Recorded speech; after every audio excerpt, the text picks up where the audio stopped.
இன்னும் சரியாக பிள்ளைகள் உங்களுக்கு எக்ஸாமுக்கு 100 நாள் இருக்குது. உங்களோட ரூட்டிங் இருக்கணும் பிள்ளைகள்.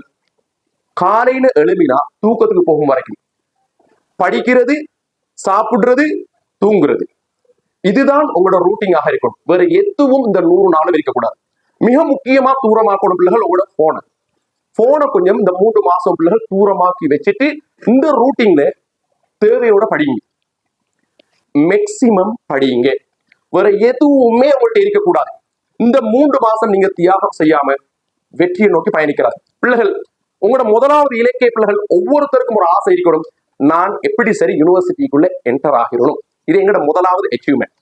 இதுல பிள்ளைகள் யூனிவர்சிட்டிக்கு போன பிள்ளைகள் அங்கேயும் நான் தான் புதுசா பழக்கிற பிள்ளைகள் யூனிவர்சிட்டி படிப்பை மட்டும் இருக்காம அதுக்குள்ள பிள்ளைகள் யாருக்காவது இன்னும் ஒரு டிகிரி சேம் டைம்ல கவர்மெண்ட்ல செய்யலாது, பிரைவேட்டா ஏதாவது ஒரு டிகிரி செய்யக்கூடிய வாய்ப்பு இருந்தா இன்னும் ஒரு டிகிரி, டபுள் டிகிரிக்கு உரிமையாளராக பாருங்க.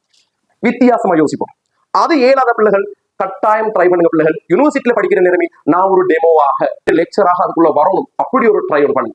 அதுவும் மேலாத பிள்ளைகள் சேம் டைம்ல பிள்ளைகள் ஏதாவது ஒரு ஜாப் உண்டு, ஏதாவது ஒரு தொழில் உண்டு. சாட்டர்டே சண்டே லீவா, அதுல சாட்டர்டே சண்டே பிள்ளைகள் பார்ட் டைம் ஜாப் உண்டாவது செய்யறதுக்கு ட்ரை பண்ணுங்க. அது பெய்து பிள்ளைகள் ஹோட்டல்ல பீங்காங்கலாம் பரவாயில்லை, வைக்கப்பட வேண்டாம், யாரும் தர போறது இல்லை. யூனிவர்சிட்டியில இருக்கிற டைம்லயே இன்னும் ஒன்றுக்கு உரிமையாளராக பாருங்க. அதை முடிச்ச உடனே பிள்ளைகள் ஜொப்புக்காக வேண்டி வெயிட் பண்ணிட்டு இருக்க கூடாது. எல்லாருமே செய்யறது கிராஜுவேட் ஆனதுக்கு பிறகு பொருத்தமான ஜாப் வேணும்னு சொல்லி வீட்டுல இருப்பாங்க. அப்படி இல்லை, நாங்க பிள்ளைகள் பொருத்தமான ஜொப்பை நாங்க எதிர்பார்த்திருந்தா அந்த ஸ்ரீலங்கால கிடைக்காது.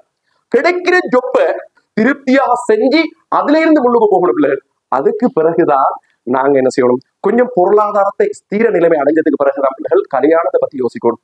ஆனா என்ன சொன்னா, இது எல்லாத்தையும் தூக்கி வீசி போட்டு முதலாவது கல்யாணம் நின்றீங்க சொன்னா ரோட்ல தான் கடைசியில் நிக்க வேண்டி வரும். இந்த இடத்துக்கு வந்துடவானா, அப்படி வந்தா டீச்சராக நான் காரணம் இல்லை, வழிகாட்டல்னு நீங்க நினைக்க கூடாது.